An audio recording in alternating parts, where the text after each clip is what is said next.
Yes. This is Gavin Edwards. He's from Norwich University by way of Sarasota, Florida. Oh, He's a junior and he's an intern for Senate Republicans this year. okay. So you'll see him around. Welcome. Nice to meet you. You've had time to adjust to the winters. Yes, that's being the. And he was with us over in the pavilions. Yeah, I saw there was a group from Norwich, wasn't there? There was others, yes. there Yeah. were. Okay, committee. Thoughts? I think you've gotten the foundational kind of philosophy of what is likely going, I think, right, we can assume that there's going to be a foundation formula proposed in some form. I'm just wondering thoughts on that, thoughts on the presentation. I think a foundation formula can be done well. I also think it can be done poorly. And hopefully, if that's what we end up with, that we do it well. Yeah, like any system Sure. can be Yeah. done. No, I'm sure. I think I was quite opposed to a foundation formula for a while there, but I've come around, done a lot of thinking and researching, and the system that we have just seems untenable right now. So it does seem like we need to change.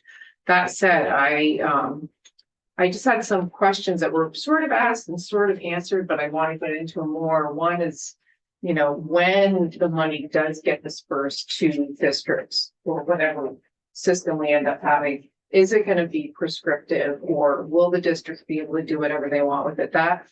That's a really big question for me. And that's one that we, the legislature in general, will answer. Okay. Probably falls more into the domain of education policy. But I know one of the concerns with our weighting formula is we just give the money to the school. They may be putting the extra,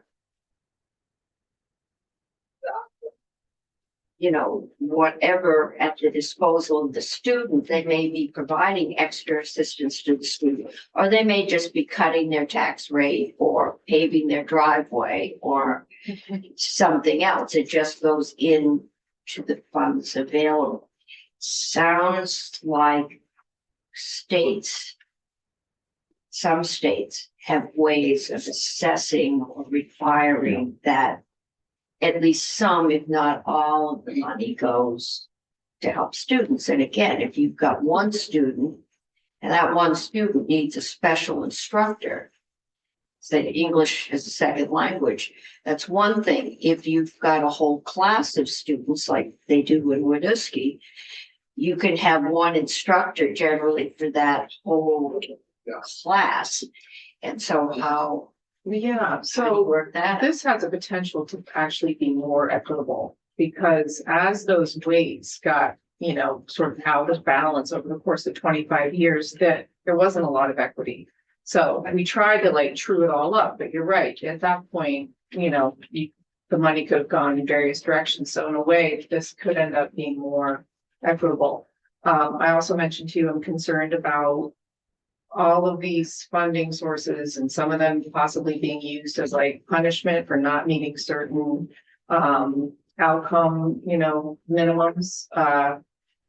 So whatever we do, we have to make sure that there are guardrails baked into the system so that when we're all gone and there's someone else here, that we maintain, the integrity of the system. Yes. And since they did have guardrails, but a lot of things have changed since then. I would say that I don't know of any state, but I'm not an expert, that hasn't been sued for having inadequate funding. No bills. A large number of them have been sued because they were inadequately funded. There was one I thought it was Wyoming, it might be North or South Dakota. Wyoming's tied up right now. Yeah. And they hadn't they have a foundation formula, but they haven't funded it adequately, so. There's always gonna be tension over what's adequate and what's not. But all those fine details, and I don't think they're gonna come to us worked out, is what we're gonna be. We'll be working on the funding formula, but it's gonna have to be tied to whatever kind of delivery. I don't know what they're gonna, what education is gonna take on. I'm gonna meet with Senator Bongartz probably on Tuesday. We're gonna try and meet before, after, or during the caucus, depending on what's going on. Can I just say one last thing? Yeah. It was interesting that Colorado went up from 5 to what was it, 30%. That also gave me pause. Yes. Yeah. Yeah, we've got two major hurdles. One is if any school board is going to go along with this, we're going to have a mechanism for assuring that we just don't set it this year and 20 years from now, it's still the same amount and costs have doubled. So we're going to have, and that we are not going to drastically underfund it during bad downtimes. So we've got that one, just security that the money is going to flow. The other one is going to be Brigham. We couldn't just say you can spend 30% more, because we know that the small towns in the kingdom where your average income is $50,000 a year versus another town where your average income is $200,000 a year, it's just easier to raise that extra money. So we will have to have some kind of an equalization formula in there. Yeah, I think those are the two remnants from court decisions in the past that we're going to have to deal with. Well, it's funny, we theoretically dealt with that issue of the extremely expensive school, the wealthy school district versus we supposedly dealt with that some time ago, but you can see as we started doing the rebalancing last year in Committee Ruth, you'll remember, what we saw was it was back again. It was that school district that had all kinds of wealthy things, the 6 sports teams in South Fullerton is an example compared to 1 to 0 in towns in the Northeast. So it evolved regardless of our effort to prevent from happening. Yeah, it is. It's easier to pay the extra penny on your tax rate if your income is at one level versus a much lower level. And we have towns, most of them have some mix, but some towns are just the average is poorer than other towns. In the defense of South Road. We're not fighting about quite a lot longer. It's also not necessarily a function of how easy a penny is to raise when you're in a district with more parcels worth of the higher grand list. It's also a function of willingness to pay at the voting level. So I see a difference in voting patterns. In some communities, they just don't want to see more money being spent in the schools, and so they're not going to vote for those budgets. They could have the same grand list value. It's just a different priority where they want to see their dollars go, and that creates inevitably inequity when we have local control setting priorities at curricular level. Well, the other one is the size of schools. I can remember going to track meets at U32, and Chittenden County schools would have 3 buses. We would have a 9-person van because that's all the students that Montpelier had. And there's smaller schools than that. So if you only have 2 students that want to play football, you are not going to have a football Well, team. it's easy to cure it. You simply have Cabot vote for the tax rate in South Burlington, and South Fullerton vote for the tax rate in Cabot. That might work. Yeah, I mean, Cabot doesn't have a single sports team. No, it doesn't. because they graduate 7 kids a year. It's got 24 kids in its high school, so it's Yeah. pretty hard to field any team of anything except maybe debate. You only need 6 students to do a debate team. I was gonna say that, if we end up someday with regional high schools, that problem will be solved because they'll all be more or less the same size. Also in terms of sports teams, we need to be like creative. South Burlington and Burlington we're combining teams now. Because Hockey has numbers. generally played with other schools. Yeah. Because most places in, nobody has a swim team. I think Mount Abraham has a pool. Wow. I have been, Yes. yeah, I have been to swim meets there. But in general, you don't do that and you don't have ice rinks. Some of our towns do because there used to be federal money for recreation facilities. As Barry has an ice rink.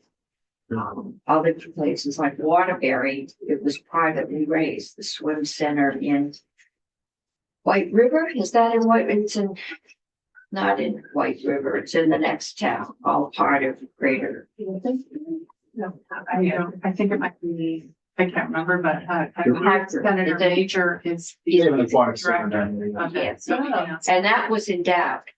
And they came in and asked to not have to pay taxes, and we said sorry, and so they got an endowment to pay their property taxes.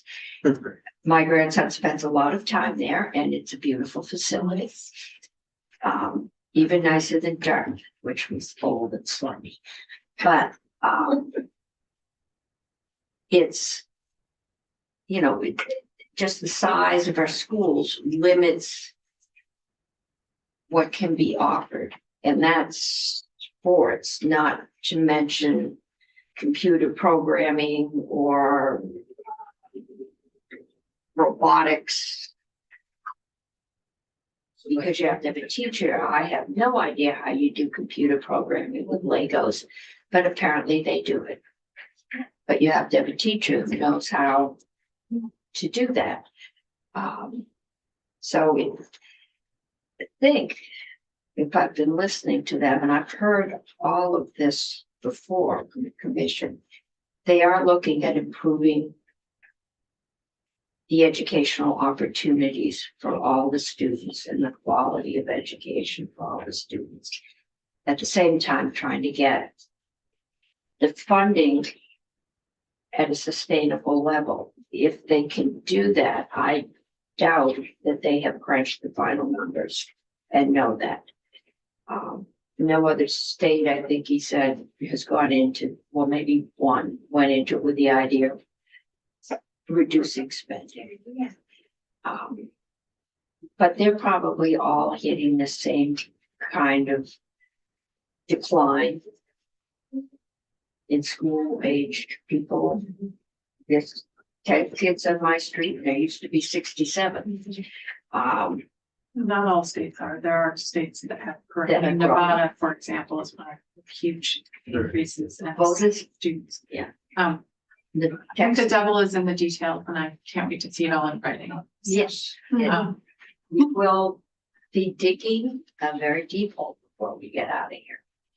And we will be crunching a whole lot of numbers. Yeah, I'm a little concerned because AOE is very, very behind in data, and a lot of the data that they provided school districts this year was not correct. So crunching the numbers may be harder than normal. It's already really, really hard. So that is definitely a question I have for the secretary and her team, is about the accuracy of the data that they are using for this project. And we will be crunching our own numbers. Yeah, but the data comes from AOE. Yes, The the base data- data comes from and- AOE. I will say I've gotten more data from AOE in 6 weeks than I did in 6 years. They have been crunching out the data as fast as they can over here. Last year, they couldn't even tell us they couldn't tell us what the main cost drivers were in January when that 18% came in. Because they didn't have the staff and they weren't collecting it. So I'm concerned they don't have the staff, but they are trying to collect it. And I'm pretty sure, just from the data discussions at the commission, that, what do they call them? The establishment, all the V's, the Vermont Association of the V's, that's the principals, superintendents, school boards and Principals, business managers. You So- got it.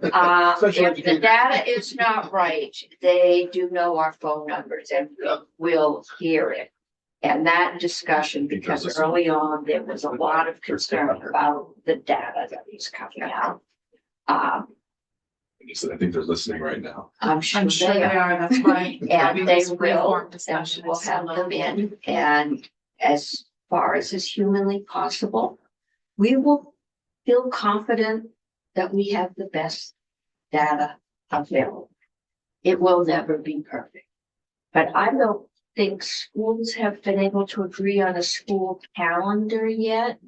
It's taken it, as former occupant of this chair said, the United States geared up, fought World War II, redeveloped Europe in less time than it took us to get a school to use a common. Well, we haven't even done it yet. I think the tech centers did. And we can't possibly merge because we cannot coordinate our calendars. I mean, it was school calendars. We couldn't coordinate it. It would make it a lot easier for parents if we could coordinate school calendars. And then, but we're gonna work on that. One thing I heard, but I have to go back to the recording and I wonder if you all heard it differently. I could have swore Justin, the main presenter, said something like most states don't vote on school budgets. No, That seems jarring to me. I mean, I can't see us. I personally couldn't go to my constituents saying we're gonna stop the local votes on the school budget. So I'm kind of curious how they got there. Maybe that's how they got. no, the school most states, having hired a city manager, when you tell them that your budget is going out for a public vote, they go into shock. No, I don't think any other state outside New England votes on your budgets. You vote for your representatives, any more than you do at this level. Wow. That Yeah, is, sure, votes in the school board. yeah, that's New England. Town meeting is, and town government, every other place runs on county government. But that voting on your local budget is really, it's probably the original colonies, but it seems to be very East Coast, if even that limited. So, yeah, that won't phase the rest of the country. I don't know. It will most certainly get us a reaction from the public, amongst other things. We like our local control. There are variations of voting for school budgets and parts of school budgets, and also, some states vote just on bond issues. Some Yeah. states vote on different, like if you're gonna go above a certain cap. Some states Burlington do does vote that. on Or, yeah, Burlington. portions of the budget as well. So it's very, just like the formulas vary, that varies. Yeah, We're one of those few states that vote on the full Oh, thing, but there are different Yeah, There's their variations. webpage. they also get Education Commission slaughterhouse state probably has taxes. that. Yeah, I mean, I've never heard of. Talking off the cut of many. Yeah, Burlington only has to go for a vote if it goes over so much of an increase on 6%. That's, that was, South Burlington had that, it was more or less than 5% until like 2004. There was some taxpayer petition, we changed it, so now we Yeah. vote every year. Yeah, well, I think the city is still there. Do we have other business today? We do not, this was debriefing. I'm trying to just get a sense as to concerns of the city, the committee before, this all drops on us, because when it drops, we will also, our phone lines and our emails are going to light up. And I want to be able to filter out your concerns. Yeah. Just make sure you have Senator Cummings' phone number that you can forward the calls to. I think I may move in with one of my children for the duration. Yeah, please don't do that. When they put out that emergency in Stowe, it tied up the sergeant at arms they brought me in stats. They tied up my home phone for 24 hours and it tied up my email. So I have been on the receiving end of an alert to call your legislator. And it wasn't even us, it was the House that was voting. Oh my gosh. They had the wrong place. Well, I'd like to help, but I'm not doing the voting. Okay, so that is it. This pace will pick up. Next week, we're going to be doing a little more on healthcare. Tomorrow, Nolan is going to give us if you want to leave early, Nolan is going to go through mostly health insurance, just the basics, so we know what it is. We're going to look at that. I've got Robin Lunge, who is leaving the Green Mountain Care Board. She started in the Joint Fiscal Office here and was the lead number cruncher on everything we've tried to do in healthcare reform in this building.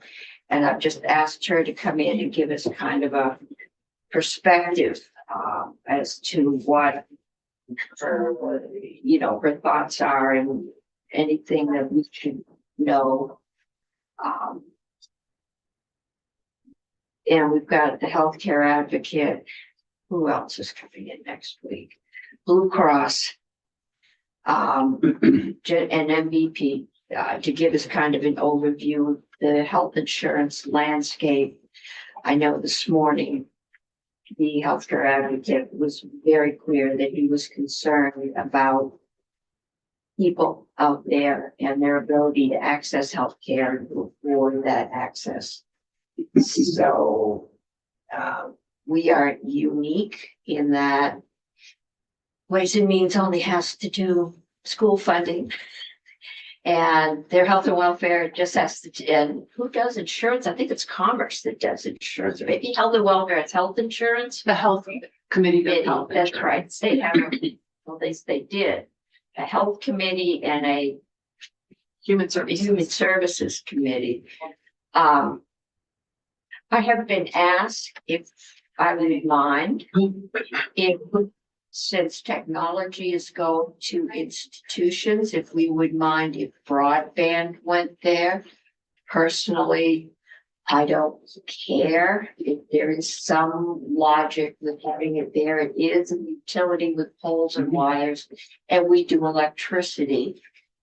Their wires hang on the electric wires. There's been no, I would assume if there was a tax or fee conversation that would come back. oh yes, Yeah. any tax or fee, it would come Yeah. here. No one with authority has asked me. There is one advocate who is advocating, but I've been asked over there if what I thought, and I said, other than giving The in. advocate, someone we're familiar with. Yeah. It might, if we only have 3 committees in the House feeding in here. Right now, we have 4 or 5, depending on how they've divided things up. There is a captive insurance, well, captive insurance is coming next week. It's their annual meeting. There is a captive insurance bill. No one has let me know that. Well, I did talk with Representative Marcotte, and there is a DFR housekeeping bill, and they've been very good about keeping that to just housekeeping. So we can use that to do a little 101 if anyone needs it, but they're coming. There is another Bitcoin bill coming. Last year, we put some pretty severe brakes on their ability just to put kiosks out, and you could just go buy as many Bitcoins as you wanted. it's new and emerging. People that are used to Fort Knox and gold behind paper money are having a little difficulty, I think, getting our heads around how you have a currency that has no thing. Physical presence. Yeah, or, yeah. So anyway, there is a separate report that's coming out on that will come here. That will probably be somewhat controversial. But that will become, okay, that's it.